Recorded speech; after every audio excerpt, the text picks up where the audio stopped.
Important segment है। अगर आप 1750 मार्क्स पे अपनी मास्टरी करना चाहते हैं तो आपको आंसर राइटिंग प्रैक्टिस पर मास्टरी करनी ही होगी। पर सवाल है आंसर कैसे लिखे जाए, आंसर लिखने की बेस्ट प्रैक्टिस क्या होती है, कैसे बेस्ट आंसर डिलीवर किया जाए, सोचा कैसे जाए, मल्टी डायमेंशनल थिंकिंग कैसी की जाए। कई बार ये सवाल आपको बहुत उलझाते हैं। मैं आपका गाइड ओजांक लेकर आ रहा हूँ MEP mains answer practice programme, जहां हर दिन आकर मैं आपसे मेंस आंसर प्रैक्टिस के बारे में बात करूंगा, वो भी सिलेबस वाइज, यानी कॉन्सेप्ट बताने के साथ साथ आपको क्रिटिकल थिंकिंग भी सिखाऊंगा और साथ ही साथ सिखाऊंगा कि किसी क्वेश्चन पे एक मॉडल आंसर कैसा होना चाहिए। तो अगर आप भी जुड़ना चाहते हैं तो हमारे साथ जुड़ जाएं। Ojaank any time learning app download कर लें, वहां दिन में 1:30 बजे या हमारे YouTube channel IAS with Ojaank sir पर ये क्लासेस अवेलेबल रहेंगी। कितने प्राइस होनी चाहिए इसकी? 8,000, 10,000 या 12,000? नहीं, ये क्लासेस बिल्कुल निःशुल्क हैं। जी हाँ, बिल्कुल सही सुना, ये टोटली फ्री क्लासेस हैं मेरे द्वारा और मैं आपको स्टेप बाय स्टेप हर चीज सिखाऊंगा। तो अब देर किस बात की, जुड़ जाइए मैप प्रोग्राम के साथ, यानी मेंस आंसर प्रैक्टिस, और UPSC में अपनी सफलता को बिल्कुल सुनिश्चित कर लीजिए।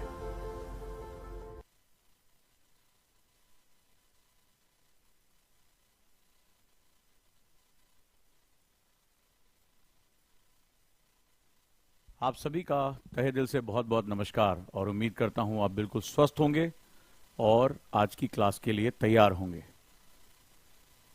स्वागत करता हूं सभी ऊर्जावान ओजांकियन का इस मंच पर। और आज जैसा आप जानते हैं कि मेंस आंसर प्रैक्टिस का चौथा दिन है। मेंस आंसर प्रैक्टिस जो UPSC और तमाम PCS एग्जाम है, उनकी जो मेंस एग्जामिनेशन है उसके अकॉर्डिंग न सिर्फ मैं आपसे क्वेश्चन करवाता हूं, साथ ही साथ उसके कॉन्सेप्ट भी आपको डेवलप कराता हूं। और इस जो MEP प्रोग्राम है यानी मेंस आंसर प्रैक्टिस प्रोग्राम है, यहां मैं टू द पॉइंट सिलेबस के अकॉर्डिंग चल रहा हूं, जिसमें अभी हम इंडियन सोसाइटी GS पेपर 1 के साथ चल रहे हैं, जो कि हमारा फर्स्ट और सबसे इंपॉर्टेंट पार्ट होता है। और उम्मीद करूंगा कि आप लोग बिल्कुल स्वस्थ तरीके से इसको सीख रहे होंगे।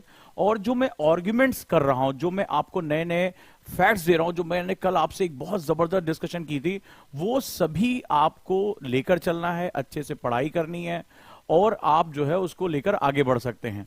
उम्मीद करता हूं दोस्तों, मैं सबसे कमेंट चाहता हूं कि लगातार जो मैं प्रयास कर रहा हूं वो प्रयास आपको कैसा लग रहा है। सबसे पहले आप मुझे बताइए कि ये जो मेरे एफर्ट हैं वो आपको कैसे लग रहे हैं और इसमें आप क्या चीजें और चाहते हैं। और ध्यान रहे, जो बच्चे मुझे ओजांक एडू ऐप पे देख रहे हैं वो Ojaank any time learning app पे शिफ्ट हो जाएं, क्योंकि वहां पर ये क्लासेस आपको लगातार मिलती रहेंगी। क्योंकि ओजांक एडू ऐप को अब हम लोग जो है वो मर्ज कर रहे हैं Ojaank any time learning app के साथ। तो जैसे आशीष हैं, गुड आफ्टरनून आशीष, और मैं चाहूंगा कि आप सभी जो है इसके साथ जुड़ें। सबसे पहले मुझे बताइए कि अभी 3 दिनों का एक्सपीरियंस कैसा रहा, जहां मैंने सिलेबस के हिसाब से बहुत ही महत्वपूर्ण चीजें की। और आज की class one of the most important class होने जा रही है, क्योंकि आज हम एक बहुत बड़े सेंटर को टच करने जा रहे हैं और एक ऐसा टॉपिक टच करने जा रहे हैं जो UPSC का परमानेंट मेंबर है। वहां से क्वेश्चन आते ही आते और बहुत ब्रेन स्टॉर्मिंग क्वेश्चन आ रहे हैं। और सिर्फ मामला क्वेश्चंस का नहीं है, आज की डेट में बहुत से आर्ग्यूमेंट्स जो हैं, चाहे वो अधिकारों की बात हो, चाहे वो अपने आप को रिप्रेजेंट करने की बात हो, ये बहुत गहरा टॉपिक होता चला जा रहा है। तो स्वागत करता हूं आप सभी का मेंस आंसर प्रैक्टिस प्रोग्राम में। लगातार मेरे स्टूडेंट मुझसे कह रहे थे कि चलिए शुरू करते हैं और क्या कॉन्सेप्ट डेवलप हो रहे हैं। साथ ही साथ मैं आपको क्रिटिकल थिंकिंग सिखा रहा हूं कि एक आंसर पे डायमेंशन कैसे डेवलप करने होते हैं। तो मेरा प्रयास कैसा लग रहा है मुझे फीडबैक में जरूर बताएं, क्योंकि हम इसके लिए बहुत मेहनत कर रहे हैं। और आप देखते हैं कि लगातार मैं नए नए आर्ग्यूमेंट्स लेकर आ रहा हूं और मेरे आर्ग्यूमेंट्स का लेवल क्या है और मैं किस तरह से आपको डेवलप कर रहा हूं, ये आज की क्लास में आपको प्रत्यक्ष दिखाऊंगा। और उससे आपको पता चल जाएगा कि हम कितना एडवांस लेवल पे डिस्कशन कर रहे हैं। और मैं बस इतना चाहता हूं कि जितने भी ओजांकियन है वो सशक्त होकर निकलें और मेहनत करें खूब दबा के, बढ़िया अच्छे तरीके से, ताकि वो UPSC में जो एक ताकत होती है, UPSC में मेन सबसे बड़ी ताकत है, सबसे ज्यादा अगर मेंस के मार्क्स आपके अच्छे हैं तो आपका सिलेक्शन कोई रोक नहीं सकता। लेकिन मेंस के मार्क्स को लाने के लिए न सिर्फ आपको विचारशील होना यानी थॉटफुल होना जरूरी है, साथ ही साथ आपको अपने जो थॉट्स हैं उनको एक्सप्रेस करने का सही तरीका आना चाहिए। तो मैं आपको कॉन्सेप्ट सिखाने के साथ साथ मैं आपको सिखाता चला जा रहा हूं कि कैसे क्वेश्चन को अंडरस्टैंड करना होता है, कीवर्ड्स क्या होते हैं, और उस पर एक लार्जर डिस्कशन हम लेकर साथ साथ चल रहे हैं। तो आपको क्लास अच्छी लग रही है, मुझे यस लिखकर कमेंट बॉक्स में बताइए तो मैं आज की क्लास शुरू करूं। बहुत ही महत्वपूर्ण क्लास है।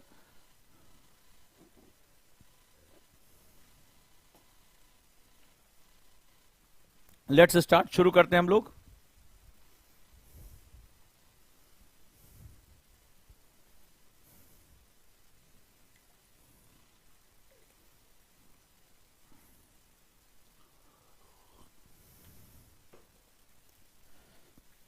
तो दोस्तों, सक्सेस की शुरुआत होती है सबसे पहले सिलेबस के साथ। अगर आप लोगों ने मेरी सिलेबस एनालिसिस की वीडियो नहीं देखी है तो प्लीज सिलेबस एनालिसिस की वीडियो को देख लें।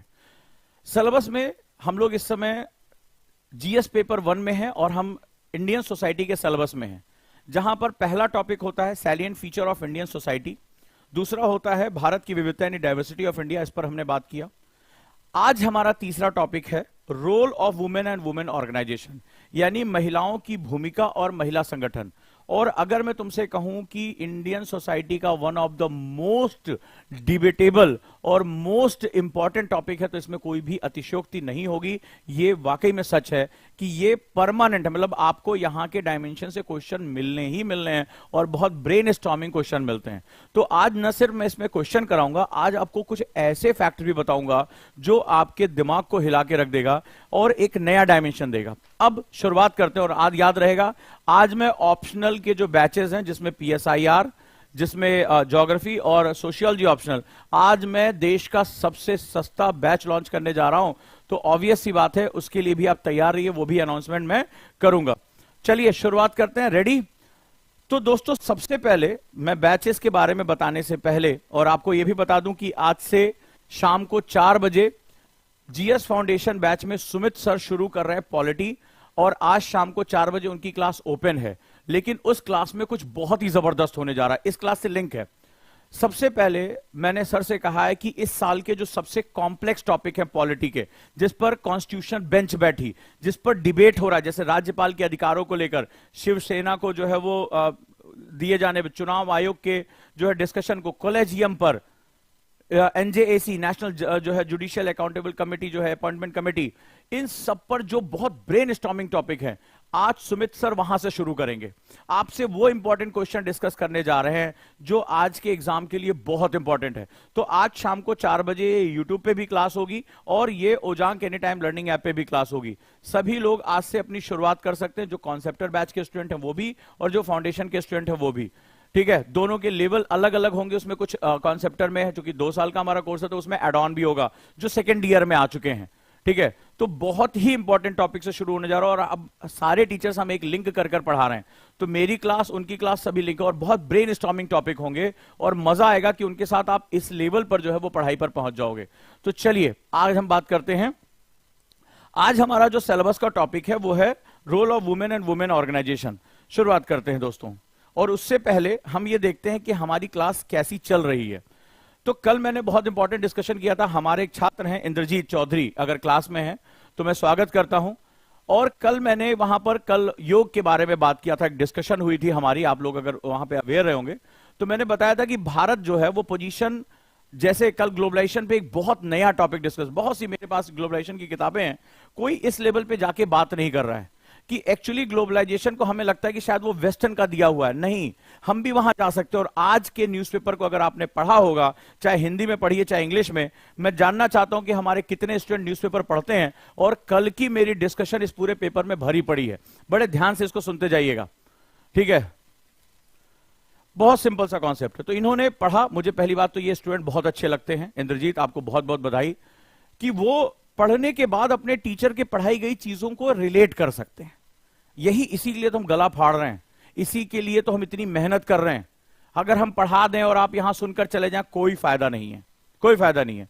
तो हमारे स्टूडेंट इसको पढ़ा, तुरंत कल जो हमारी डिस्कशन हुई थी उसको एड ऑन किया, और किस तरह से, मतलब आप सोचिए कि अगर स्कूल के बच्चे सूर्य नमस्कार सीखेंगे, भारतीय योग परंपराओं से जुड़ेंगे, बड़ी गहरी बात है ये, बहुत गहरी बात है। कल को जब हम पूरी दुनिया में, भारत की आबादी इतनी ज्यादा है और यूरोप की आबादी थक रही है, जापान की आबादी थक रही है, हम पूरी दुनिया में ह्यूमन रिसोर्स एक्सपोर्ट कर पाएंगे। तो ऐसा नहीं कि सिर्फ आप मशीन बनाकर या पैसा कमाकर आप जो है वो बी पोजीशन से ए पोजीशन पर आ सकते हैं। आप वैल्यू और ह्यूमन रिसोर्सेज की भी सप्लाई करके आप बी पोजीशन से ए पोजीशन पे आ सकते हैं।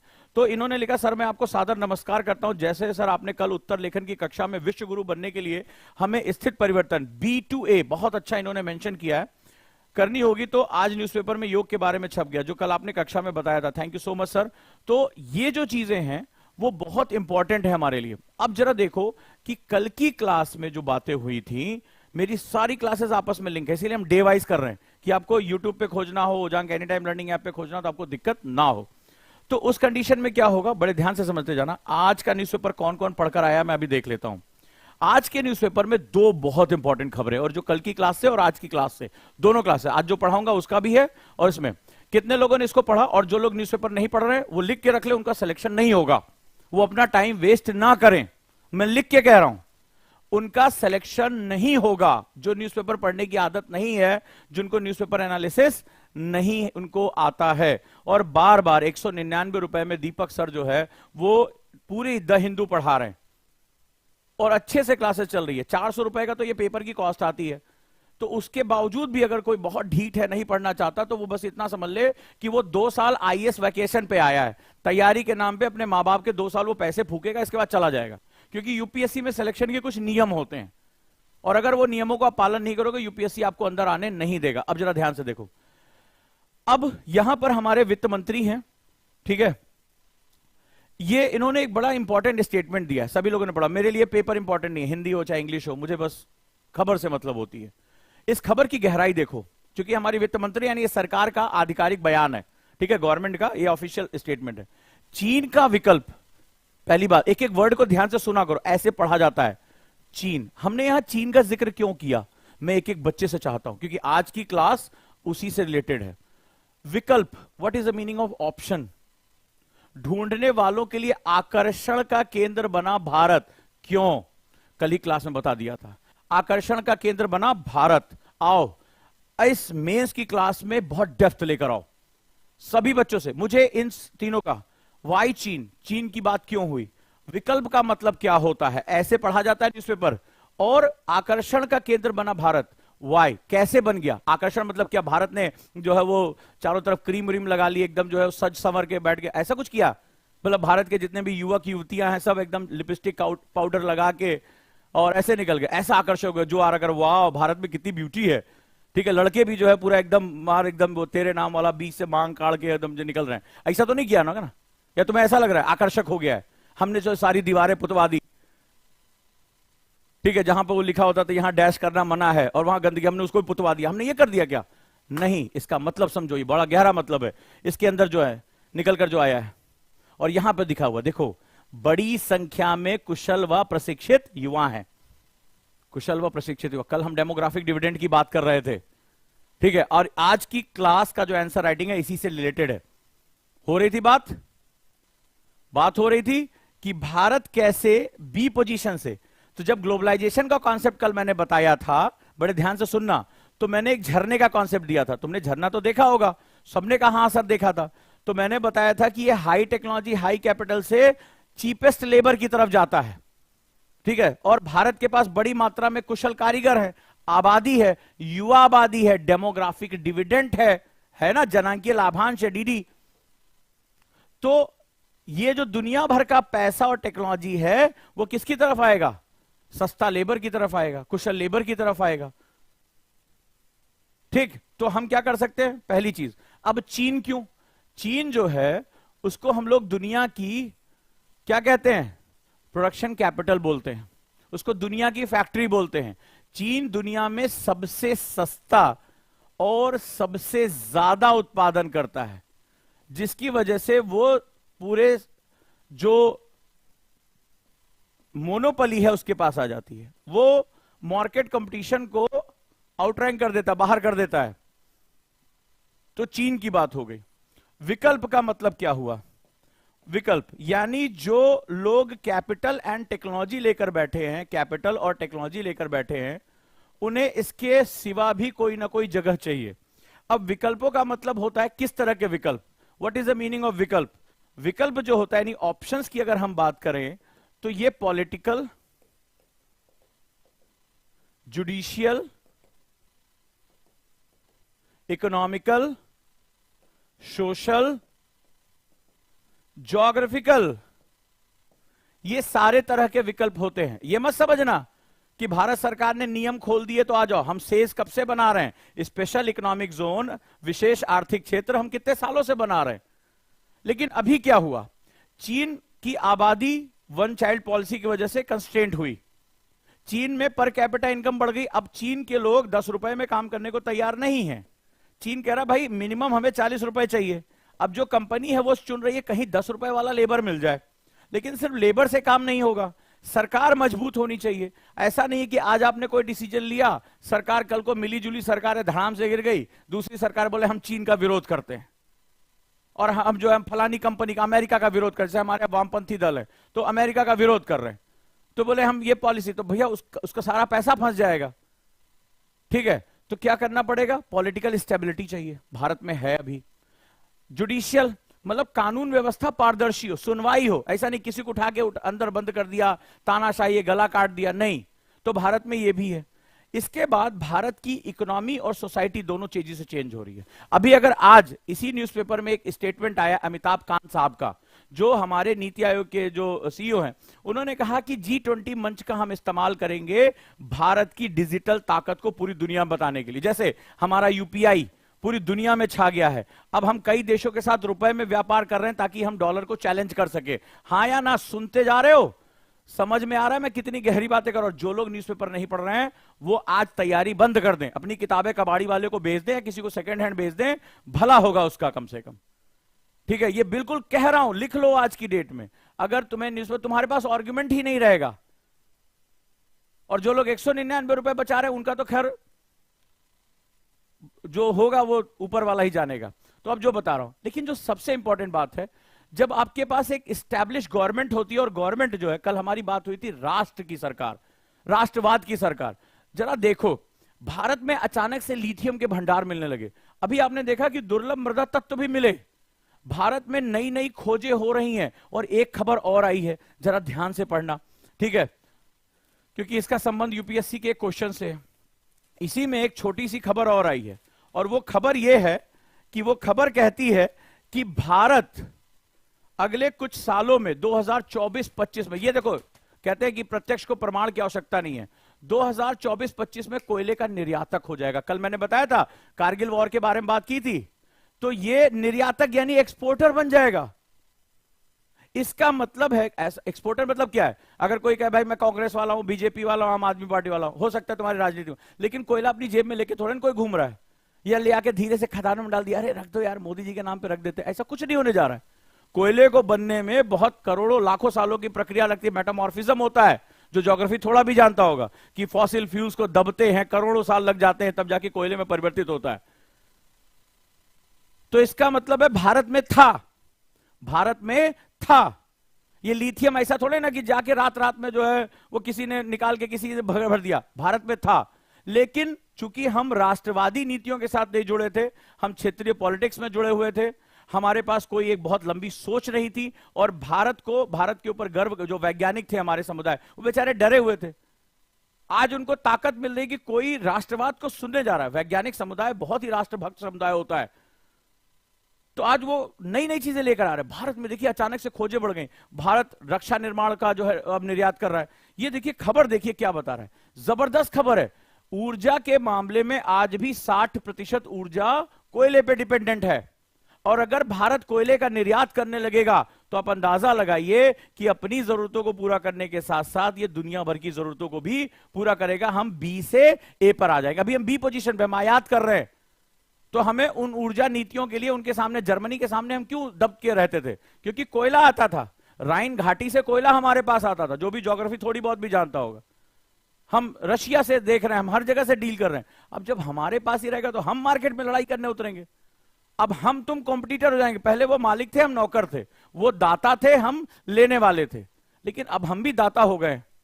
ये किसी राष्ट्र के आत्मसम्मान, चाहे आर्थिक आत्मसम्मान हो, चाहे वो राजनीतिक सम्मान हो, ये दोनों के लिए बड़ा महत्वपूर्ण है।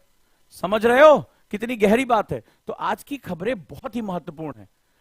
क्लियर हुआ? तो भारत के पक्ष में आ रहा है। तो भारत जब ये सारा टिक वो करते हैं, यार सब कुछ ठीक चल रहा है, सोसाइटी भी ठीक चल रही है, प्रोग्रेसिव है, डिजिटल क्रांति हो रही है, भारत में स्टार्टअप हो रहे हैं, यूथ अब अपना खुद का रोजगार ढूंढ रहे हैं, यंग एज आ रही है, पढ़ी लिखी आ रही है, ठीक है, और भूगोल में नई नई खोजें हो रही, लिथियम का भंडार, अब दुनिया भर की बैटरी बनाने वाली कंपनी भागकर इंडिया आएगी। रेयर अर्थ मटेरियल मिला है भारत में, कोयला भारत में, तो वो भागकर भारत में आएंगे, क्योंकि इसके बिना वो बिजनेस नहीं होगा।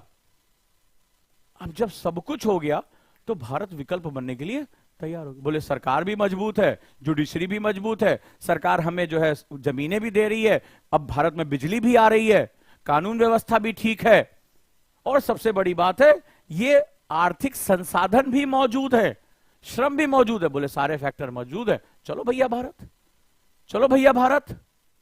तो इस खबर का ये मतलब था, बड़ा गहरी खबर थी ये, ठीक है। और इससे भारत की इकोनॉमी क्या हो जाएगी बता रहे हैं, 3.5 ट्रिलियन है, जो अगले 25 वर्षों में 35 ट्रिलियन डॉलर के करीब पहुंच जाएगी। तो ये पैसा हम भारतीयों के पास ही तो आएगा, पर कैपिटा इनकम हमारी बढ़ेगी। क्लियर है? अब जरा देखो दूसरी सबसे बड़ी खबर, हालांकि आईएमएफ के गले में हमेशा खराश रहती है जब वो भारत के बारे में बात करता है, लेकिन खखारते खखारते भी बेचारा बोल गया कि सबसे तेजी से बढ़ने वाला देश बना रहेगा Bharat. IMF, international monetary fund, समझे, ये बहुत इंपॉर्टेंट है, बहुत मजबूत है, कि पूरी दुनिया में देखो क्या कह रहा है कि जो विकसित देश है वहां, जो मैंने तुमसे बोला वही इसमें छपा हुआ है कि भैया आबादी की उम्र बढ़ेगी, बुढ़ापे पे आएंगे। अब बुढ़ापा में आदमी मान लो बूढ़ा हो गया है, अब उससे कहो चाचा हायाबूसा खरीदोगे, अब बोले तुम्हारे हायाबूसा की ऐसी तैसी, ससुर हम खुदे वाइब्रेटर पे है, हम तुम्हारा हायाबूसा क्या कहते हैं। ये यूथ के लिए होता है, ये मशीन, ये मोटरसाइकिल, ये मोबाइल, वो कहेंगे भैया हमारे लिए पहले बीपी की दवा खरीदो, तुम पहले हमें मोबाइल में अच्छा वाला दिलवा रहे हो, ठीक है। तो ये बहुत इंपॉर्टेंट होता है, मार्केट किसके पास है, समझ रहे हो कितनी गहरी बात है। तो अब ये जो चीज बता रहा है कि पूरी दुनिया में सबसे तेजी से बढ़ने वाला देश रहेगा भारत। अब आज की जो क्लास है वो यहीं से शुरू होती है, ठीक है। अब आज का जो हमारा टॉपिक है वो है महिला सशक्तिकरण, वुमेन एम्पावरमेंट, ठीक है, वुमेन एम्पावरमेंट। तो फिर मैं समझा रहा हूं, मैं सबसे बड़ी बात है यूपीएससी ने सिलेबस में कहीं पुरुष सशक्तिकरण के बारे में बात तो नहीं की है, ठीक है, महिला सशक्तिकरण। तो महिला के बारे में यूपीएससी ने बात क्यों की? बोले बहुत दिल वाला है, बहुत नरम दिल का यूपीएससी है, ठीक है, फीमेल्स के प्रति उसके मन में बहुत करुणा है, इसलिए टॉपिक रख दिया। बताओ बताओ बताओ, सब देखे कितना लिंक कर पा रहे हो। यूपीएससी सोच रहे हो कि हलवा है ना, आ जाओ।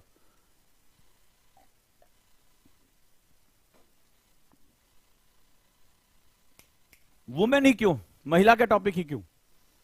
हम तो जेंडर न्यूट्रल सोसाइटी की बात कर रहे हैं। अभी मत कहना सर आगे लेके जाना है, ठीक है, बताओ बताओ। हाँ, गुरुकुल की डेट 10 मई है, गुरुकुल 10 मई से शुरू हो रहा है, रजिस्ट्रेशन, उसके एडमिशन क्लोज होने वाले हैं। ऑफलाइन क्लास के लिए अभी सब बताऊंगा क्लास के अंत में, ऑफलाइन क्लास नोएडा में शुरू हो रही है, उसके लिए आप आ सकते हैं। हाँ, इकोनॉमिक ग्रोथ के लिए, शाबाश, चलो चलो बताओ, मुंह में जो दही जमा हुआ है बोलो, कई लोग तो बोल ही नहीं रहे। कभी सोचा महिला सशक्तिकरण क्यों रखा? पुरुष सशक्तिकरण की भी तो जरूरत है कई जगह। अब देखो आशा बोल रही वुमेन इज द बेस्ट, अच्छा ये खुद है अपना तमगा लेके बैठी, मतलब मैन इज द वर्स्ट तुम्हारे हिसाब से हुआ।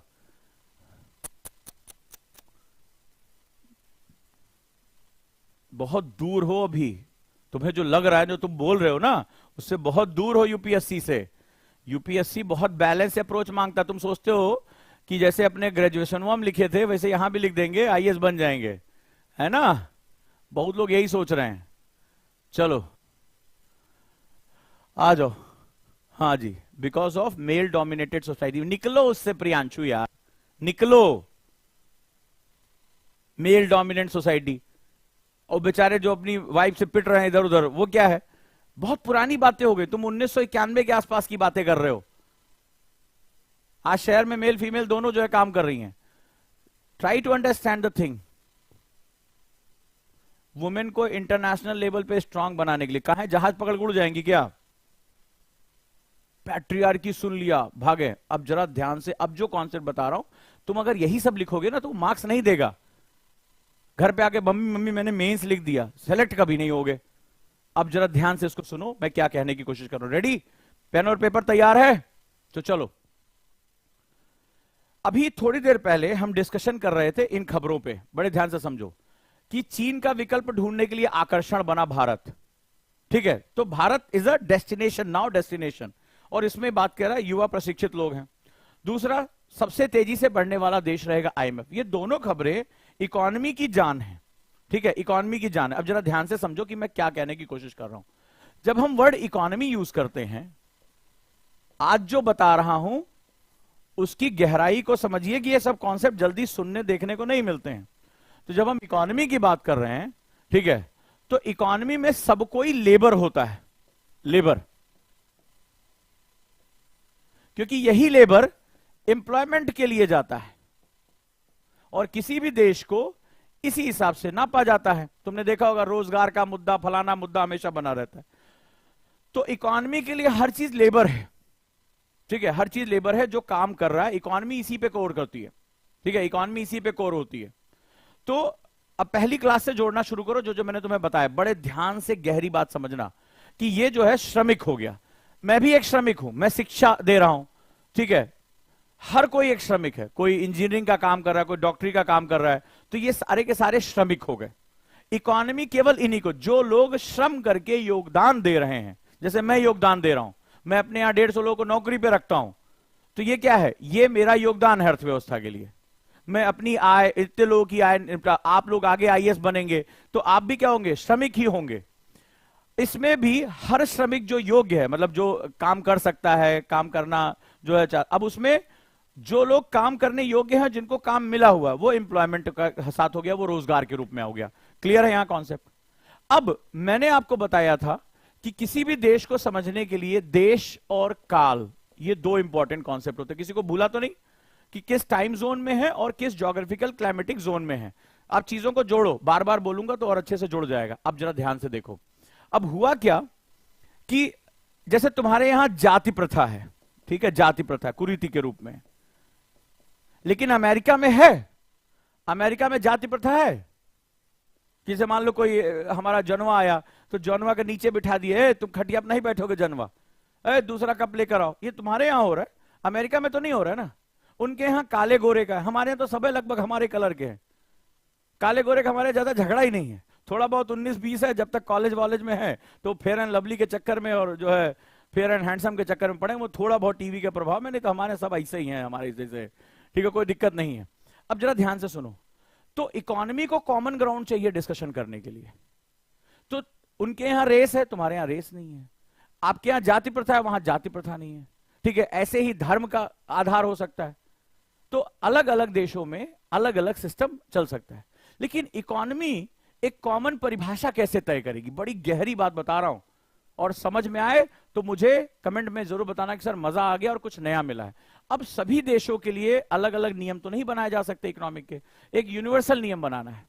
ठीक है, तो अब जरा हम यहां बात करें तो यहां पर जो कॉमन विभाजन सभी देशों में मिलता है, चाहे वो किसी धर्म को मानते हो ना मानते हो, चाहे वो रेस में हो, नजातीयता में हो, पैट्रियार्कियल हो, मैट्रियार्कियल हो, कोई भी सोसाइटी हो, चाहे वो जाति आधारित हो, वर्ण आधारित हो, नस्ल आधारित हो, नजातीयता आधारित हो, किसी भी समाज में कोई विभाजन हो, लेकिन दो विभाजन प्रकृति ने बड़े कॉमन दिए हैं, एक मेल और दूसरा फीमेल, यानी स्त्री और पुरुष, जो कि सभी राष्ट्रों में बराबर जा सकती। गहरी बात है, समझते जाना। तो लेबर को मैं अलग अलग देशों की संस्कृति और जाति और धर्म के हिसाब से अलग अलग डील कर सकता हूं, लेकिन जो कॉमन डिवीजन होंगे वो महिला और पुरुष के होंगे। यस या नो? यस या नो? ये जो श्रमिक की, जो यहां पर निर्मला सीतारमन जी ने कहा, ये जो लाइन लिखी है कि भारत में युवाओं की बड़ी कुशल और बड़ी प्रशिक्षित युवाओं की संख्या है और भारत वैश्विक सप्लाई चेन की ओर बढ़ रहा है, ये इसमें जो इन्होंने स्टेटमेंट दिया, इस स्टेटमेंट की गहराई समझो अब कि क्यों यूपीएससी ने इसके लिए अलग टॉपिक रखा। यानी यहां पर दो डिवीजन है, मेल का डिवीजन और फीमेल का डिवीजन, ये सभी के लिए कॉमन है, चाहे ईस्टर्न ब्लॉक हो, वेस्टर्न ब्लॉक हो, कोई भी हो। अब जरा ध्यान से देखो, तो मुझे अगर इकोनॉमी को इनहेंस करना है, जो कि हर राष्ट्र में, ये पीछे से जो लिखा है आईएमएफ ने बता दिया भारत प्रगति करेगा, तो इकोनॉमी में मुझे लेबर के ऊपर सारा खेल खेलना है, खासतौर पे एशियाई कंट्री के लिए, जो श्रमिक जो बी लेवल पे हैं उनके लिए काम करना, जो आपको कल मैंने समझाया था।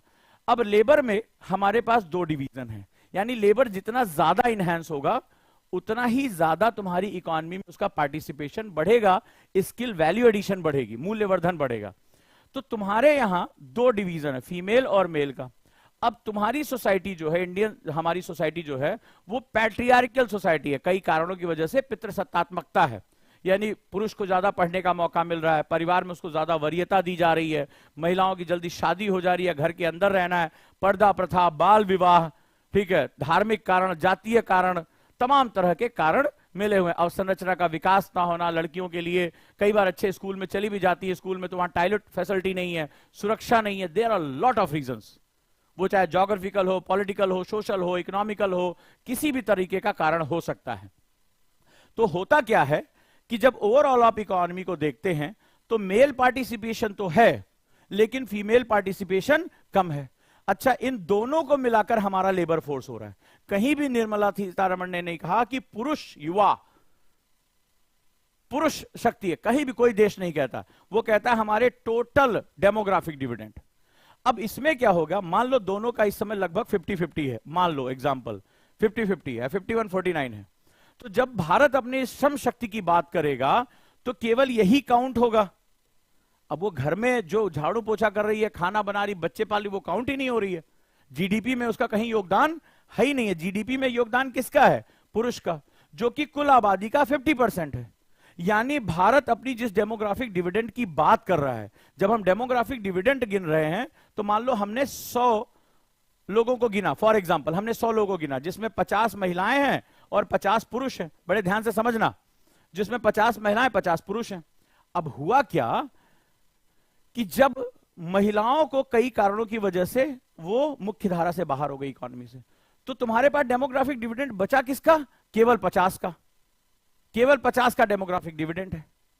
यानी जीडीपी में कंट्रीब्यूशन किसका है, केवल 50 लोगों का कंट्रीब्यूशन, तो ओवरऑल कंट्रीब्यूशन क्या हो जाएगा, कम हो जाएगा।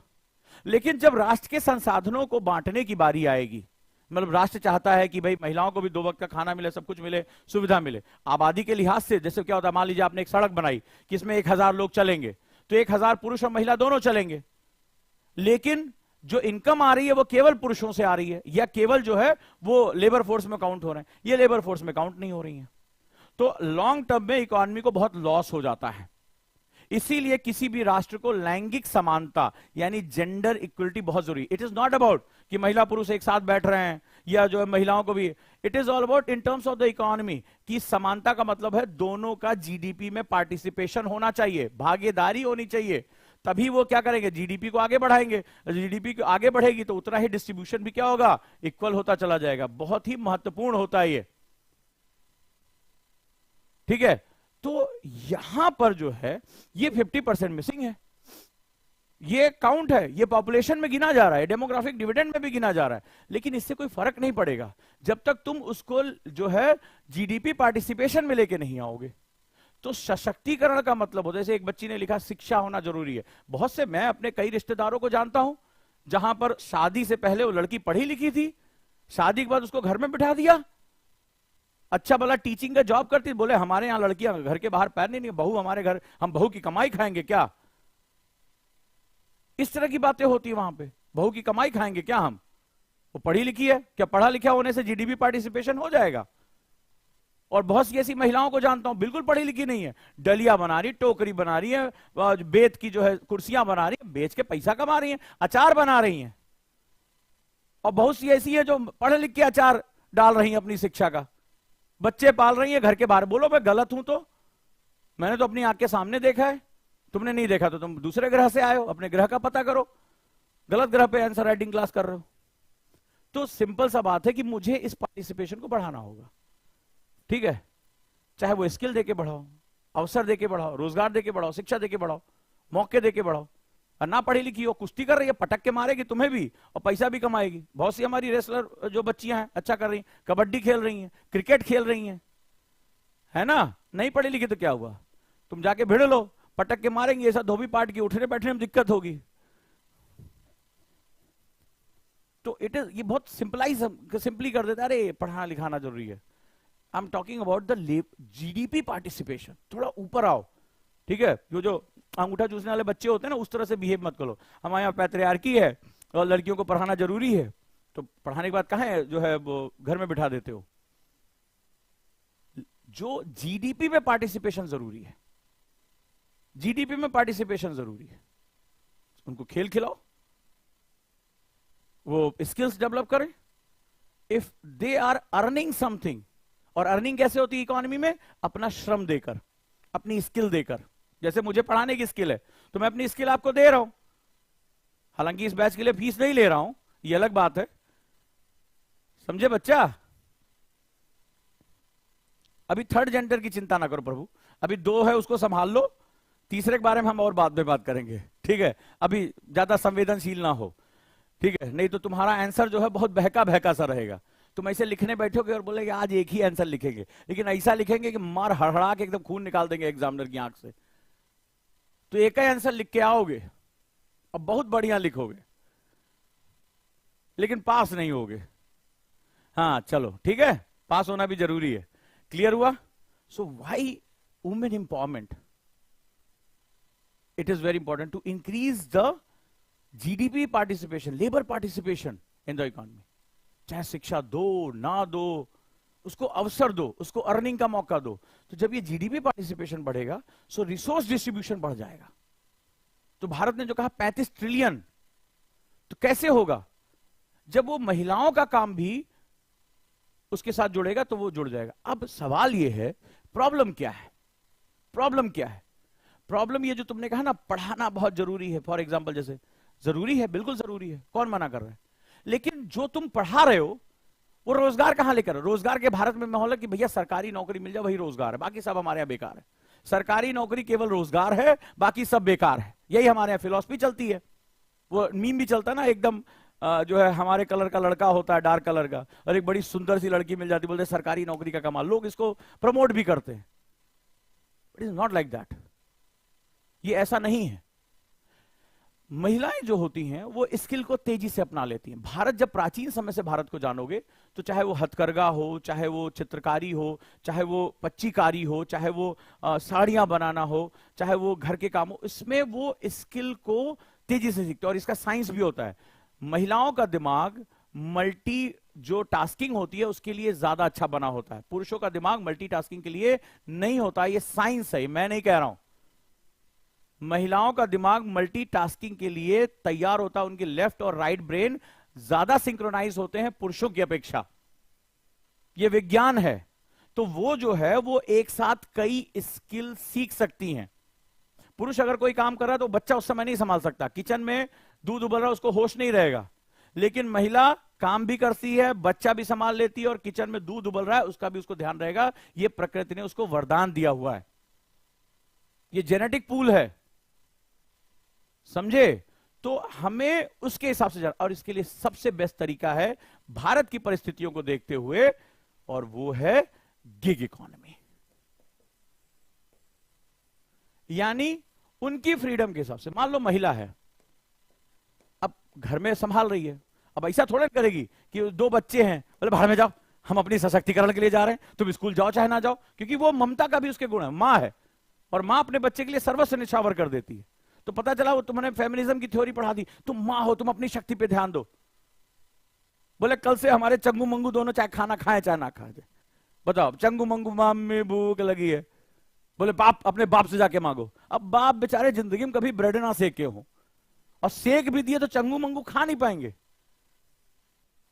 उनको पता ही नहीं कि कैसे कपड़ा पहनाना है, स्कूल की ड्रेस कैसे पहनानी है, बायां जूता दाएं में, दायां जूता बाएं में उल्टा जो है पहना दिया, होमवर्क की कॉपी नहीं दी, तो ये मांग। लेकिन अब सवाल है कि अब ऐसा नहीं करेगी, तुमने नारी सशक्तिकरण की उसको परिभाषा दे दी तो मार तलवार निकाल के आज मैं जा रही हूं बाहर, ऐसा नहीं हो सकता। ये सुनने में बहुत अच्छा लगता है, ये व्याख्यान महंगी 1000 रुपए की चाय पीते हुए प्रेजेंटेशन देने में अच्छा लगता है, लेकिन जमीनी हकीकत इस तरह। तो रास्ता क्या निकलेगा कि हमें जीडीपी में पार्टिसिपेशन भी बढ़ानी है, और हमें क्या करना है, हमें उनको परिवार के साथ जोड़े भी रखना है। क्योंकि मां जो होती है, ये सुप्रीम कोर्ट ने भी माना, वो परिवार का आधार होती है, और ये जानवरों में भी है और ये मनुष्यों में भी है। बड़े ध्यान से सुनना। अब क्या करना होगा, तो भैया इसको रास्ता देना होगा, और रास्ता क्या है कि स्कूल चले गए, ठीक है, पतिदेव चले गए अपना जो है ऑफिस, सासू मां अपना क्योंकि सास भी कहीं बहुत ही देख के अपने बहू वाले जमाने याद करें, अपनी सास को कोस रही है।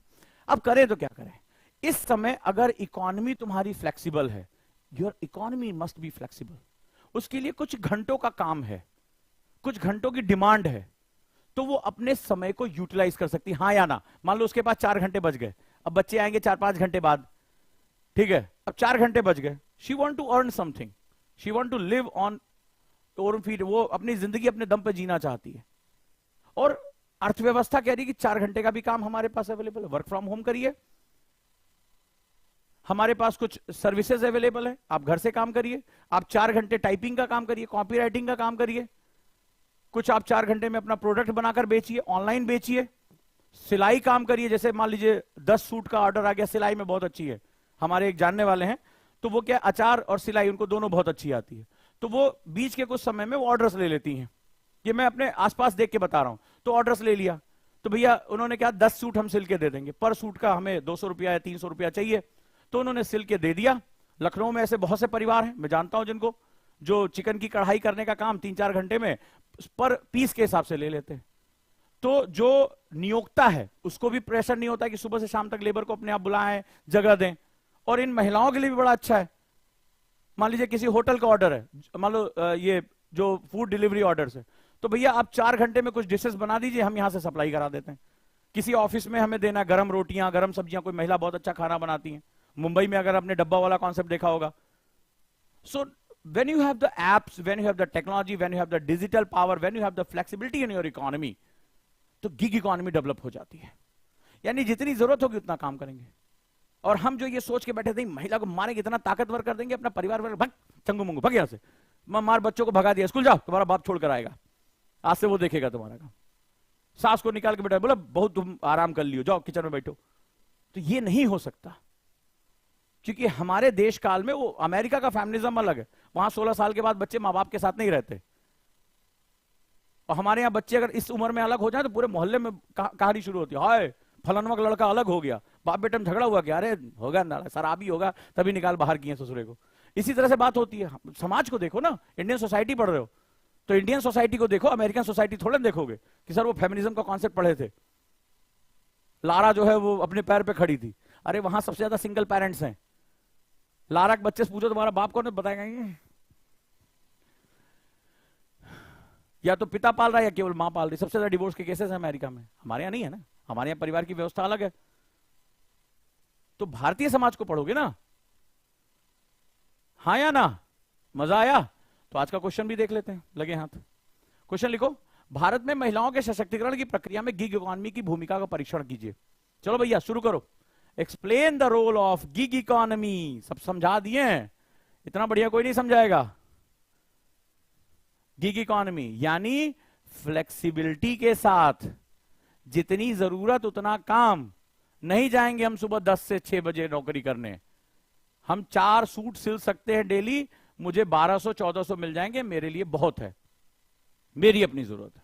हम अचार बना लेंगे 4 घंटे, हम एक सेल्फ हेल्प ग्रुप है, हम 4-4 घंटे सारी महिलाएं जो है दिन भर का घर का काम करके इकट्ठा हो जाते हैं, हम अचार डाल देंगे, बेच देंगे, मार्केटिंग कंपनीज ऑनलाइन हम बेच देंगे, अमेजन पे फोटो चिपका देंगे, जो ऑर्डर आएगा हम सब पहुंचा देंगे।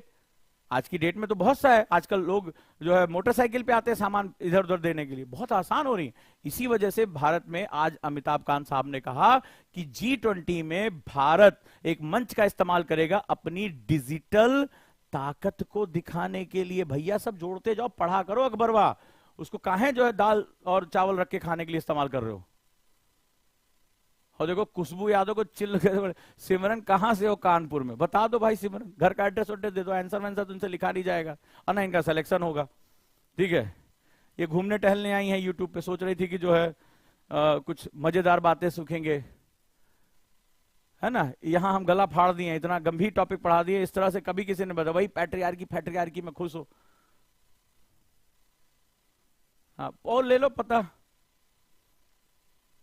और ले लो पता, ये तो ऐसा बना रखे जैसे डेटिंग वेबसाइट हो चारों तरफ लोग जो है एक दूसरे के एड्रेस पे पूछते हैं, यहाँ ओजांग सर का गला जो है छिल जाए, इससे कोई मतलब नहीं है। सो भारत में महिलाओं के सशक्तिकरण, अब समझ में आया what is the meaning of women empowerment, हाँ या ना? एक एक पॉइंट को पकड़ो। दूसरा, भारत, हमारे देश काल की बात अलग है, महिलाओं के सशक्तिकरण की प्रक्रिया, what is the meaning of why. सबसे पहली बात है ये क्यों इंपॉर्टेंट है, आज की क्लास से क्लियर हुआ, हाँ या ना?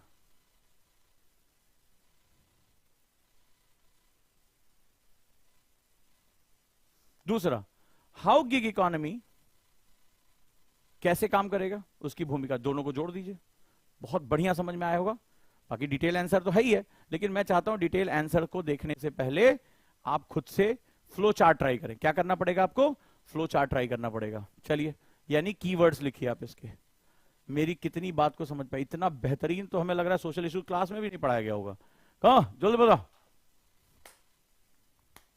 अरे दे देंगे इंग्लिश में यार, आज की डेट में इसको जा स्कैन कर लोगी और गूगल से पूछ लोगी, ट्रांसलेट करके दे देगा इंग्लिश में। इतना परेशान मत हो, कॉन्सेप्ट पे फोकस करो, वो नहीं किया जा रहा है।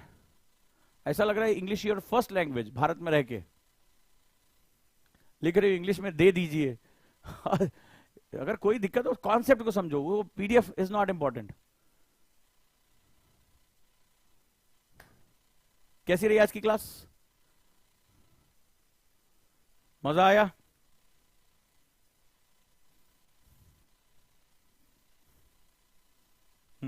अरे तो मजा ज्यादा मत लो, बता रहे हैं अगला क्या करना है। अगला क्या है जरा देखें तो, आप थोड़ा सबका देख ले जल्दी से। कितने लोगों ने क्वेश्चन किया? मैंने यहां कल मेंस आंसर प्रैक्टिस के क्वेश्चन दिए थे ओजांग टेस्ट प्रैक्टिस पे, देखिए कितने फट्टू हैं। उरे तेरी की, किसी ने लिखा ही नहीं। जनसंख्या विघटन का पैटर्न, करेवा क्या है, जुड़वा चक्रवात, हिमालयी जलवायु परिवर्तन, कुछ भी नहीं लिखा। और यहां समिता मैम का जो है वो सोशल इश्यूज का असाइनमेंट होगा, देखिए जरा टीचर असाइनमेंट में कितने लोग गए। हाँ, कितने लोगों ने किया? ओ भाई, ऑफिशियल रिप्लाई नहीं कर रहे इसमें, देखें जरा, केवल 3। वाह वाह वाह, क्या बात है। 1 2 3 3 3 3 3 3। समिता मैम ने यहां रिप्लाई भी किया है, स्वाति गुड एफर्ट। 4 5, वाह रे फट्टुओं, मान जाओ भाई, मान जाओ, सिलेक्शन वलेक्शन नहीं होगा, मान जाओ, मेहनत थोड़ी कर लो, ठीक है, जाके कम से कम आंसर प्रैक्टिस किया करो। इतनी मेहनत हम करते हैं क्वेश्चन अपलोड करने में, प्लेटफॉर्म दे दिया। तो अब भैया ऑप्शनल की बारे में बात कर लें। आज से शुरू हो रहा है ऑप्शनल, रिवील कर देता हूं जल्दी से, सिर्फ 5 दिन के लिए, यानी 12 अप्रैल आज से शुरू होकर 16 अप्रैल तक ये जा रहा है। 12 अप्रैल से शुरू होकर 16 अप्रैल तक जा रहा है। PSIR राजनीति विज्ञान सुमित सर लेकर आ रहे हैं आज से 25 दिन बाद। तो 30,000 इसकी फीस थी, अब मात्र 7,999 बाइलिंगुअल है, 7,999 only for 5 days. Geography optional PV sir लेकर आ रहे हैं, पहले ये फीस थी 30,000, अब है जो है दैट इज 7,199। यहां पे गलत टाइप हो गया है, 7,999 ये भी रहेगा। और सोशियोलॉजी ऑप्शनल जो है वो भी 30,000 की जगह 12,000 में ही वो आपको अवेलेबल रहेगी। ठीक है, तो ये सभी के लिए सबसे बेहतरीन सेगमेंट है। ठीक है, ये जो है वो टोटल 7,000, ज्योग्राफी भी 7,999 है।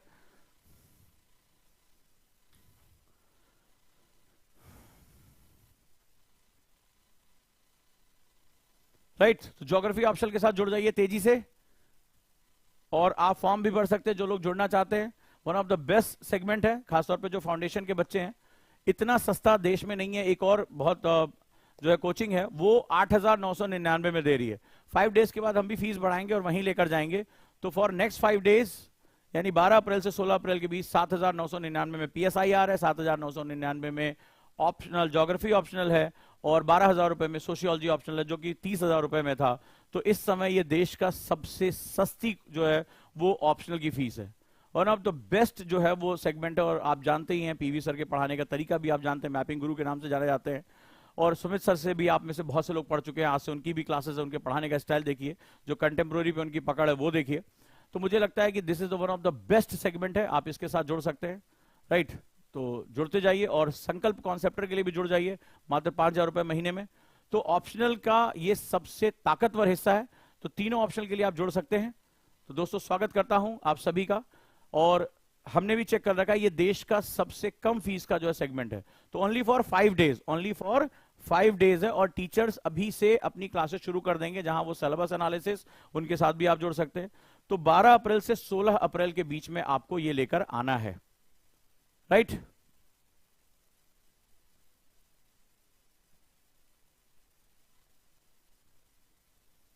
तो आप सभी का बहुत बहुत स्वागत है। इसको चूकिएगा मत, क्योंकि 5 डेज के बाद इसकी फीस हम भी जो एक दूसरे संस्थान है उसके बराबर ही कर देंगे। तो जुड़ जाइए अब इसके साथ अपनी ताकत के साथ। Thank you so much.